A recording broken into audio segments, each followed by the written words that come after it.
하나님의 말씀은 창세기 28장 10절부터 19절까지 말씀.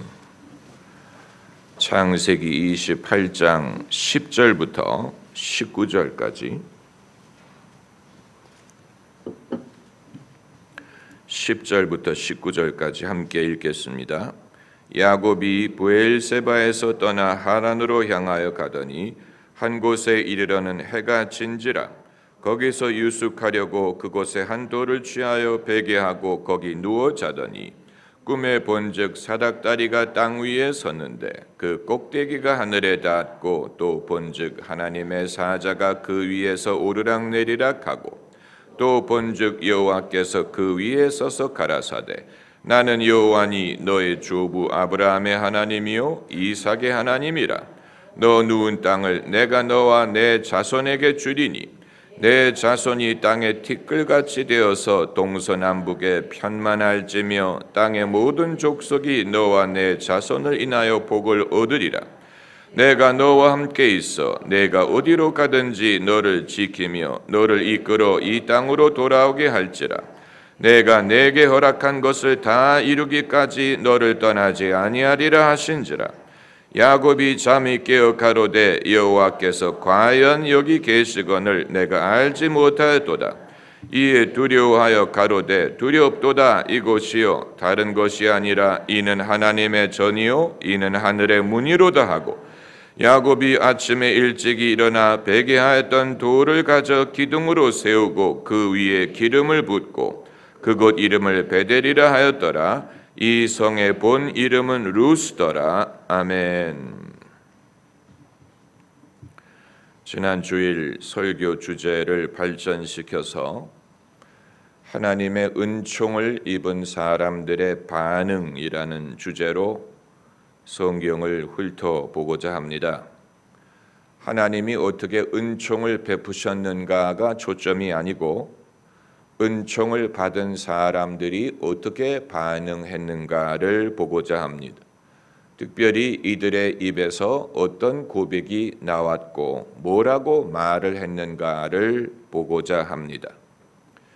우리 모두는 하나님을 믿기 때문에 교회를 오는 것이지만 그럼에도 하나님을 만나기에 목말라 합니다.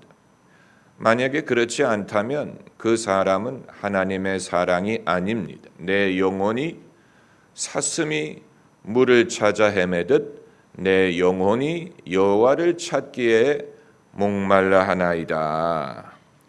그렇기 때문에 설교자들과 목회자들은 이 사실을 늘 유념해야 됩니다. 본인은 그렇게밖에 할 수 없는 처지를 불평할지 모르지만 성도가 목회자를 만날 때는 목회자를 만나는 것이 아니고 목회자를 통해 뭔가 하나님을 뵙기를 바라는 마음이 있는 것입니다. 그렇기 때문에 목회자는 왜 나도 사람인데 나를 사람으로 여겨주지 않느냐라고 불평하지 말고 그것이 본인의 소명이기 때문에 자신을 통해서 성도들이 어떻게 하든지 하나님을 만나게 하거나 하나님의 음성을 들을 수 있다면 그것이 자신의 사명이라고 생각을 해야 됩니다. 이것은 성도들에게도 올바른 것이고 목회자에게도 적법한 것입니다. 사람이기 때문에 만나는 게 아니에요. 사람으로서는 목회자들이 그런 매력이 없습니다. 다 치루한 사람들이지요. 머리는 벗겨지고 나이는 중년이 되고 무슨 즐거움이 있습니까? 잘생기기를 했습니까? 무슨 유머 감각이 뛰어납니까? 설사 그렇다고 하더라도 목사를 만나고자 한다면 그건 잘못된 동기가 될 것이고 하나님을 뵙기를 원하는 것입니다. 어떻게 해서든지 영적인 것을 경험하고 하나님의 뜻을 알고 뭔가 목사의 입을 통해 하나님의 음성 듣기를 원하는 것입니다. 그렇기 때문에 만나는 것이고 교회를 오는 것입니다. 그렇기 때문에 목회자들은 하나님의 존재를 당연히 여기고 그리고 말하려고 하지 말고 매번 성도들이 하나님을 만날 수 있도록 도와야 됩니다. 이것은 어려운 일입니다. 사도 바울이 말하기를 내 말과 전도함이 사람의 권하는 말에 있지 않고 오직 성령의 능력과 나타남에 있게 했다고 했습니다. 그것이 옳은 것입니다. 아무리 학식이 많더라도, 아무리 성경적인 지식이 많더라도 권하는 말로 하나님을 만나게 할 수 없기 때문에 사도 바울은 자신의 말과 전도함이 오직 성령의 능력과 나타남에 있게 하여, 성령의 능력이란 말은 알겠는데 나타남이란 무슨 뜻이냐? 성령이 마치 핵이 분열하듯이 성령이 나타날 때 능력이 경험할 수 있고 하나님의 영광이 드러나는 것입니다. 성령의 나타남, 성령은 영이시기 때문에 육인, 인간이 영인 하나님을 옆에 계시더라도 경험하지 못합니다. 그렇기 때문에 나타남이라는 과정을 통해서 은사의 목적은 성령이 나타나게 하시는 것입니다. 그래서 지식의 말씀이 있기 때문에 성령의 지식이 나타날 수가 있는 것이고, 또 병 고치는 은사가 있기 때문에 성령의 치유하는 능력이 나타날 수가 있는 것이고, 영분별이라는 은사가 있기 때문에 성령이 분간하게 하시는 것을 경험할 수가 있는 것이고, 나타남이란 것은 아주 중요한 것입니다. 우리가 성령의 존재를 믿는 것뿐만이 아니고 성령이 교회와 함께 하시는 것을 이론적으로 모든 사람이 믿지만, 그러나 성령이 나타나게 하시는 것에 대해서는 대책이 없는 사람들이 많습니다. 어떻게 성령이 나타나게 할 수 있느냐? 성령이 원하시면 당신이 스스로 나타날 수 있는 것이 아니냐. 그러나 사도 바울은 마치 숙련된 일꾼처럼 성령의 나타남을 성도들에게 소개하는 방법을 알았다는 얘기입니다. 그렇기 때문에 내 말과 전도함이 성령의 능력과 나타남에 있게 하여 너희 믿음이 사람의 지혜가 아니고 하나님의 능력에 있게 하려 함이라. 대단한 말씀이, 대단한 말씀.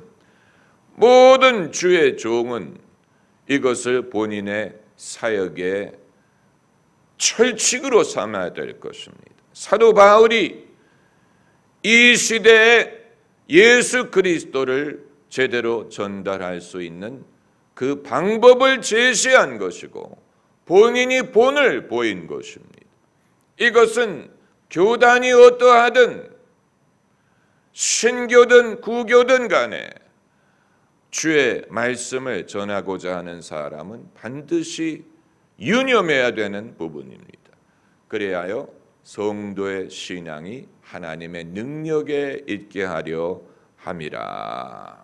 위대한 말씀이 아닙니까? 그런데 누가 이런 은혜에 더 간절한 줄 아십니까? 성도들이 교회 올 때 간절한 것 같지만 목회자 세미나 할 때, 교회 성장 세미나든 목회 노하우 세미나를 할 때 모여드는 목회자들을 보면 그분들이 더 간절하고 그리고 어떻게 보면 좀 가엾습니다. 그런 모임에 모이는 목회자들에게는 몇 가지 공통점이 있습니다. 첫째는 상당히 지쳐 있다는 사실. 지쳐 있어요. 아마 링거를 놔줘야 될지도 몰라요. 너무 지쳐 있기 때문에 남들에게 은혜를 끼쳐야 되는 입장이지만 본인들이 은혜가 필요합니다. 왜 지치느냐? 목회가 어렵기 때문, 또 돈이 궁하기 때문입니다. 여러분, 모든 교회가 재정적으로 자립된 게 아니고 경제적으로 어려운 입장에 있는 교회도 많고, 특별히 건축을 섣불리 시작했다가 어려움에 봉착한 분들이 많습니다. 그리고 두 번째 공통점은 하나님의 은사를 갈구한다는 것입니다. 많은 목회자들은 자신들이 영적으로 부족하다고 생각하기 때문에 누구를 통해서, 능력이 있는 사람을 통해서 구걸을 하더라도 은사를 받을 수 있다면 그렇게 하기를 원합니다. 그래서 능력 있는 사람이 강설 왔다 하면 목회자들이 우르르 몰려가지고 한 번이라도 안수기도 해달라고 하고 예언해달라고 하고, 그런 목회자들이 얼마나 많은지 모릅니다. 제가 수년 전에 LA에 있을 때 베니힌 목사님이 애나하임 스테디움에서 집회를 하는데, 낮에는 기름 부음 집회를 하고 저녁에는 신유 집회를 했어요. 저녁 집회는 일반인들을 위한 집회고 낮 집회는 목회자들을 위한 것입니다. 그렇기 때문에 기름 부음 집회인 것, 참석자의 대다수가 목회자들이에요. 그런데 베니힌 목사님에게 한 번이라도 안수를 받으려고 얼마나 많은 사람들이 그 앞에 우르르 모여가지고 그 목사님에게 베니 기도해달라고 하는지 가련할 정도에 얼마나 은혜를 사모하고 얼마나 자신의 목회에도 베니힌 목사님과 같은 능력이 나타나기를 원하면 그렇게 하겠습니까? 그러니까 자신들이 하나님의 일을 감당하기에 영적으로 부족하다고 생각들을 하는 것입니다. 그리고 이제 세 번째 특징은 자기가 어디로 갈지 잘 모르겠기 때문에 뭔가 자신의 삶과 목회에 지침이 될 만한 하나님의 말씀을 듣기를 원합니다. 그렇기 때문에 목회자들이 필요로 하는 것은 사도와 선지자들의 사역입니다. 사도와 선지자. 사도라 함은 교회 전체를 감독하고 지도할 수 있는 능력과 권한을 가진 사람이 사도라고 부를 수 있고, 선지자는 교회에 주시는 성령의 말씀을 전하는 사람이지. 에베소서를 보면 교회가 사도와 선지자의 반석 위에 세워졌다라고 했지요. 사도 바울이 사도라고 불리기 전에는 교사와 선지자라고 불렀습니다. 이 시대에도 선지자의 사역이 필요합니다. 교통정리를 해줄 사람이 필요합니다. 멈춰라, 좌회전해라, 건너가라, 기다려라, 이런 식으로 교통정리를 해줄 수 있는 사람. 사도 바울의 서신을 보면 교통정리를 많이 했어요.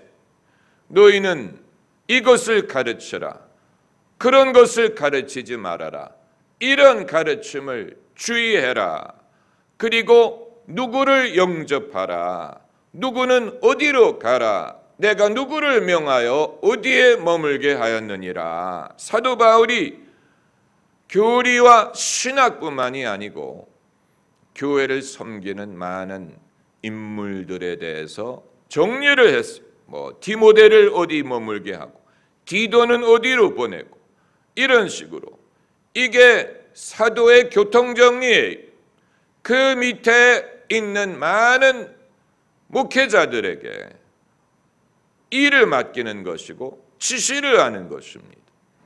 그리고 그들에게 어떤 식으로 목회를 하고 성도들을 어떤 식으로 다루고, 그게 바로 목회 서신이 아닙니까? 디모데서, 디도서가 목회 서신인데 거기를 보면 마땅히 주의 종은 다투면 안 된다. 성도들과 다투지 말고 오직 인내와 사랑으로 다 이르라, 이런 말씀이 있고, 또 너희 밑에 있는 양무리를 목양하라. 뭐 이런 말씀도 있고, 또 남자는 형제처럼 또 여자는 자매처럼 그렇게 대하라. 또 연로한 자들을 공경하라. 뭐 이런 여러 가지 실질적인 그런 이 지침을 말하고 있지 않습니까? 그런데 여기에 이제 목회의 상식적인 것뿐만이 아니고 예언적인 말씀을 많이 했죠. 말세에 이런 일들이 있을 것이다. 그들이 사랑이 없고 믿지 않고 경건하지 않고 이런 일들이 일어나리라. 또 어떤 경우에는 이 주의해야 될 점, 시험을 주의해야 될 면에 대해서도 경고한 것을 볼 수 있습니다. 이 모든 것이 사도의 역할이에요. 만일 예수님의 다른 사도들의 서신이 신약 성경에 포함될 수 있었다면 우리는 좀 더 다양한 베드로가 쓴 편지가 더 많이 있었다면 그 이외의 사도들의 편지가 성경에 기록되어 있었다면 얼마나 우리에게 도움이 됐을까. 그러나 사도 바울의 서신이 대부분 신약 성경에 포함되고 그 이외의 사도들이 뭐라고 가르쳤는지 우리가 알 길이 없기 때문에 얼마나 아쉬운지 모릅니다. 사도라 함은 목회자의 목회자 역할입니다. 목회자의 목회자. 예수님이 사도이셨죠. 그래서 당신의 제자들이 목회자가 된 거예요. 목회자들의 으뜸이었어요. 대제사장. 예수님이 가장 큰 목자이시죠. 그러나 일반 성도와는 달리 목회자들이 겪는 시련과 시험이 있습니다. 그래서 예수님이 잡히시던 날 밤에 베드로가 겪었던 시험은 일반 성도, 기독교인으로서의 시험이었던 것뿐만이 아니고 주의 종으로서의 시험이었어요. 예수님이 경고한 것입니다. 사단이 너를 밀가부르듯 하기 위하여 너를 청구하였다. 밀가부르듯 시험하려고 했다는 것입니다. 누구에게 청구했는지 그건 아마 사탄이 베드로를 겨냥해서 베드로를 넘어지게 하는 것을 목적으로 삼고 그걸 공공연하게 시도했다는 얘기인데 예수께서 그러나 내가 너를 위해 간구하였다. 그래서 베드로가 잠시 넘어졌지만 다시 회복되고 주님이 맡기신 일을 감당하게 되지 않았습니까? 그러니까 참 중요한 것은 이 사람을 영적으로 동기를 부여해서 흥분을 시키고 또 헌신하게 하고 이것도 중요하지만 그건 신나는 부분이고 그렇게 해서 주의 종의 길에 들어선 사람도 도중에 시험을 당하면 베드로처럼 나는 그가 누군지 모른다라고 부인하는 그런 상황에 이를 수 있습니다. 그렇게 해서 넘어진 줄 알았던 사람을 다시 일으켜 세워서 회복시키는 일은 더 중요하고 더 어려워요.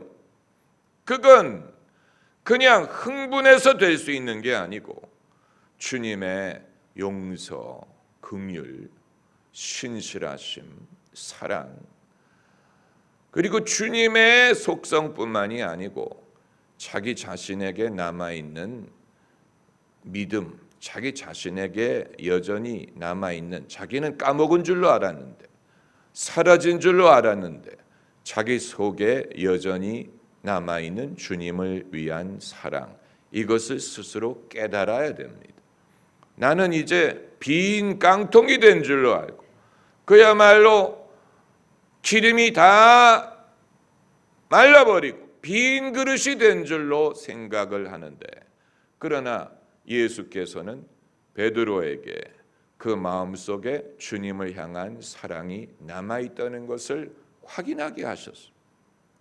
자기가 빈 그릇이 아니라는 사실, 주님을 향한 사랑을 까먹은 게 아니라는 사실, 그게 여전히 있다는 사실, 주님의 은사와 부르심에는 후회함이 없다는 사실을 깨달아야 베드로도 용기를 얻을 수 있을 것이 아닙니까?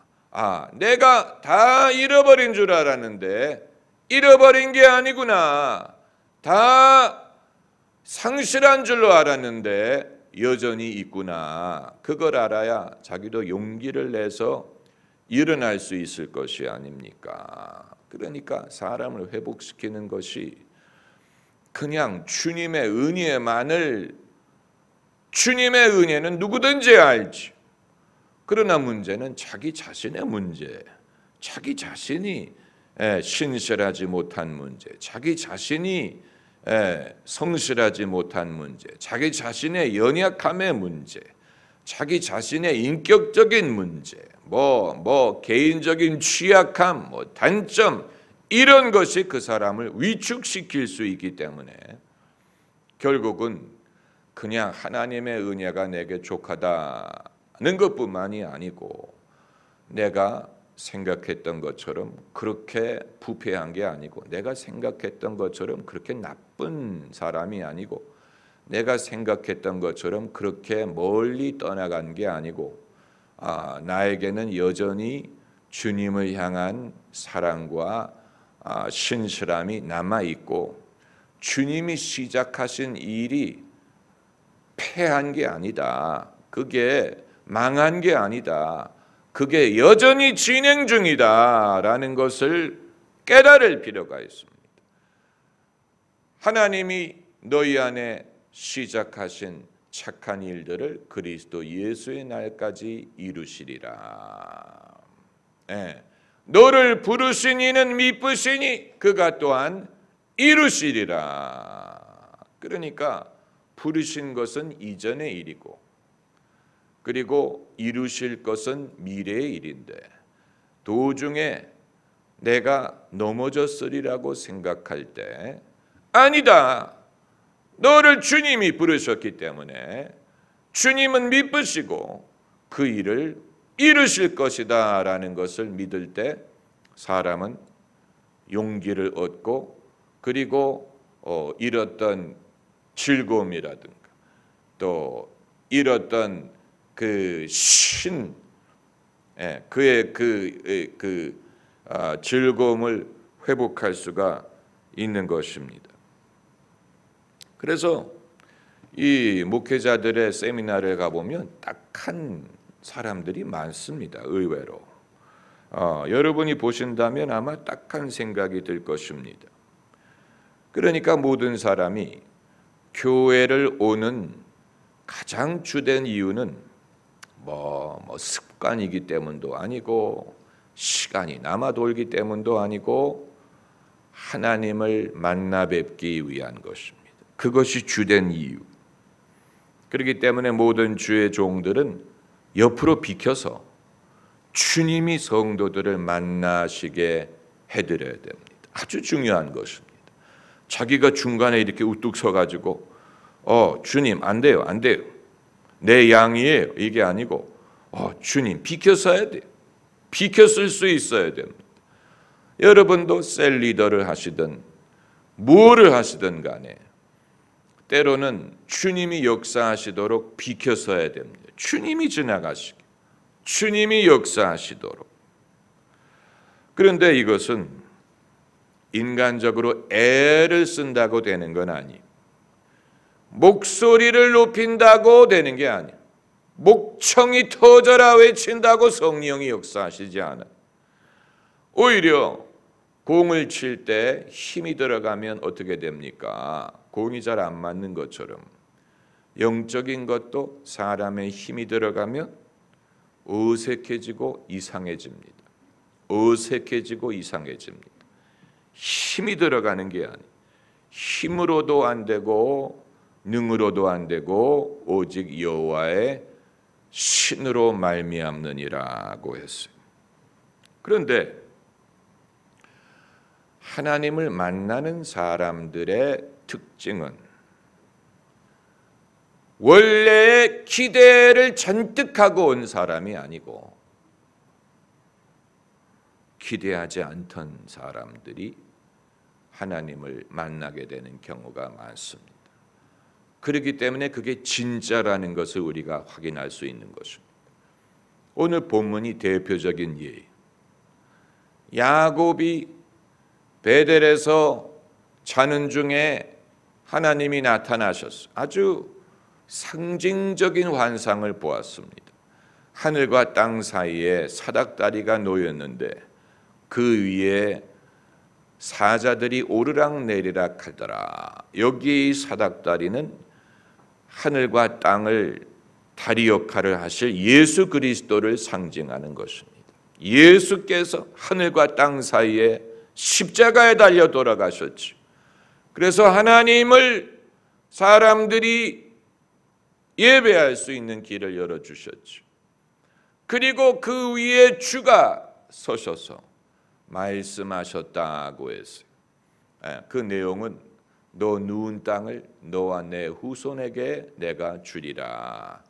내가 너에게 약속한 것을 다 이루리라. 아주 놀라운 약속을 하셨습니다.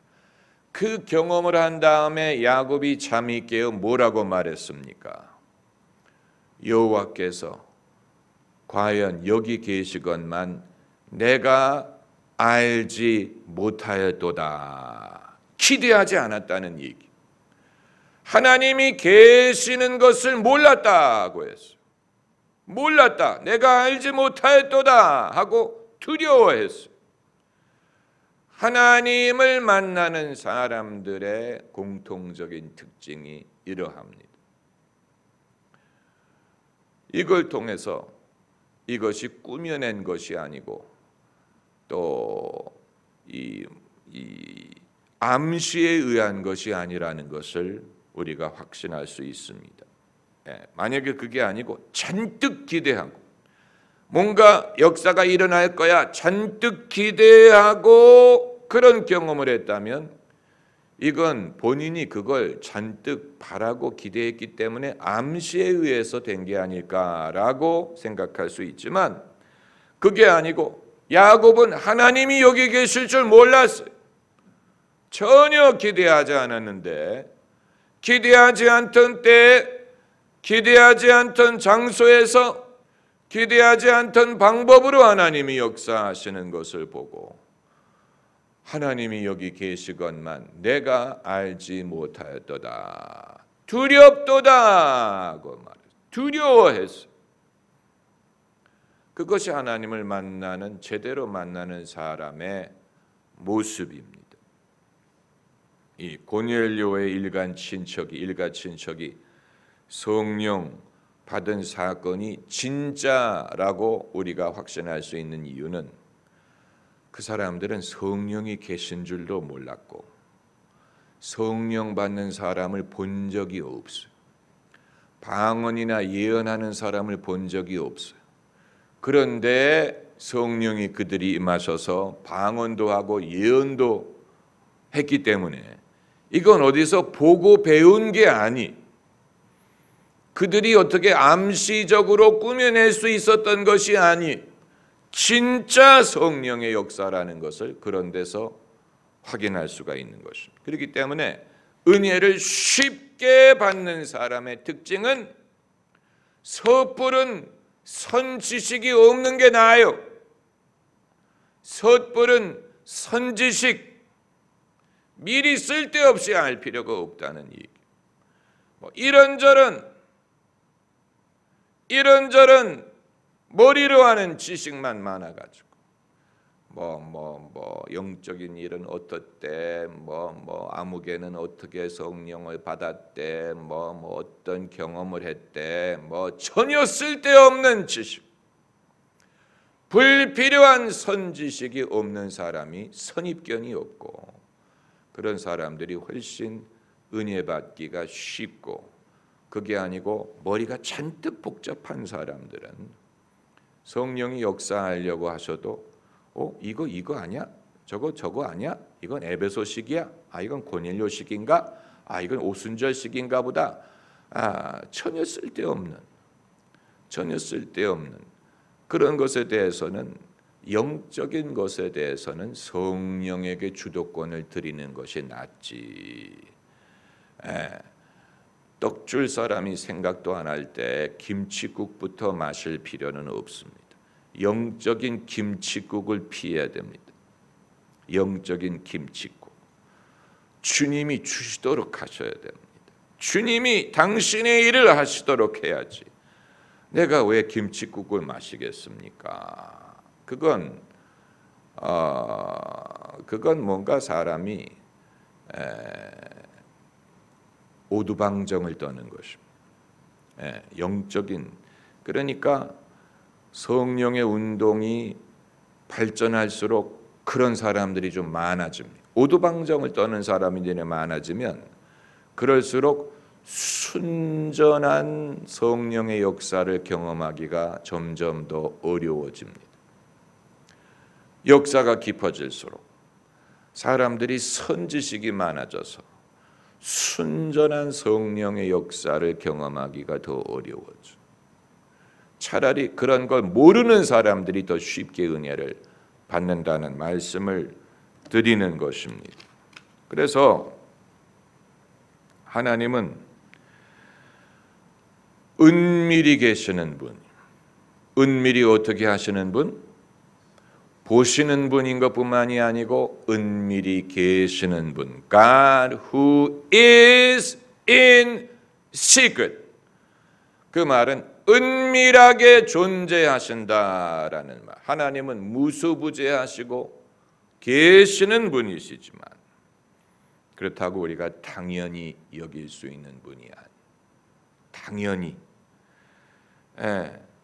이 종교인들이 범하는 실수는 이 신비함을 간과하고 하나님을 당연한 분으로 여겨서 마치 이웃집 친구처럼 하나님이 뭐 이렇게 하셨어 저렇게 하셨어, 하나님이 나에게 오늘은 뭐 빨간 옷을 입으라고 하셨어, 오늘은 뭐 교회 걸어오라고 하시더라, 뭐 하나님이 뭐 지난 밤에는 뭐 이런 식으로 이웃집 친구처럼 하나님을 당연하게 말할 수 없습니다. 사람이 예사롭게 말할 정도로 하나님이 흔한 분이 아니에요. 그 사실을 기억해야 됩니다. 하나님께서 인간의 삶에 역사하시는 목적은 당신의 목적으로 그 사람을 끌어당기기 위한 것입니다. 그 목적을 위해서 나타나시고 일하십니다. 그렇기 때문에 하나님을 경험했다고 말하면서 아무런 방향의 변화가 없는 사람은 그건 하나님을 경험한 게 아니에요. 마찬가지로 하나님께서 인간의 역사에 개입하시는 이유도 무엇이냐? 심판하기 위한 것입니다. 지난 주일에 말씀드린 것처럼 심판의 요소가, 하나님이 하시는 일에는 항상 심판의 요소가 있어요. 혁명적일 때가 많아요. 개인의 삶에 역사하실 때는 그 사람을 하나님의 목적으로 끌어당기기 위한 것입니다. 그런데 많은 사람들이 반대로 하죠. 하나님을 내 목적으로 끌어당기려고 하죠. 그런 동기로 교회를 나오는 분들은 열이면 열 다 떨어져 나갑니다. 제가 수십 년 목회를 해보면서 내린 결론이 그것입니다. 신이 나서 교회를 오는데 신령한 것도 알고 그런 걸 사모하는데, 그런데 그 동기가 자신의 목적을 위해 하나님을 끌어당기려고 했던 사람들은 열이면 열 다 떨어져 나가요. 왜냐하면 하나님은 그런 식으로 이용할 수 있는 분이 아닙니다. 진짜 주님의 은총을 경험한 사람은 그 결과로 하나님의 목적 쪽으로 끌려갑니다. 이런 사람을 뭐라고 부르냐면 구별된 자라고 부르는, 구별된 자. 거룩하다라는 말은 구별되었다. 성령은 거룩한 영이지요.